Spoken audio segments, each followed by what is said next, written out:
ఏంటి మామ కంగారు పడుతున్నావు? నువ్వు రౌడీ అయితే నీకేమంటే రౌడీ. మనందరం స్టూడెంట్స్ వినా. అమ్మ తోడు అడ్డంగా నరికేస్తా. నాతో పెట్టుకుంటే నిజంగా గుండెపోటు తెప్పిస్తా. తేడా వస్తే మందు పాత్ర పెట్టకుండానే మీ అందరూ పేలిపోతారు.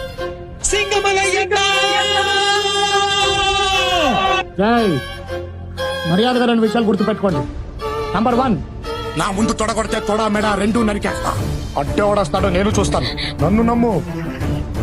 ఈ డిపార్ట్మెంట్ చేయలేని పని నేను చేసి చూపిస్తాను. అదే చంపడం నాకు అలవాటైందనుకో, సెకండ్ 20 మంది నరుకుతా. ఎన్ని ఎన్ని ఎన్ని ఎన్ని ఎన్ని ఎన్ని దారుణాలు సార్. ఏమంటివి మానవ జాతి నీచమా? సైకిల్ మీద ఇంకెవడు రాడనుకున్నారా? ప్రేమ ప్రేమ ప్రేమ అంటున్నారు. గొప్పదీసి మీరేమైనా సిటీ నుంచి వచ్చాడు, సాఫ్ట్ గా లవర్ బాయ్ లా కనిపిస్తున్నాడు అనుకుంటున్నారు.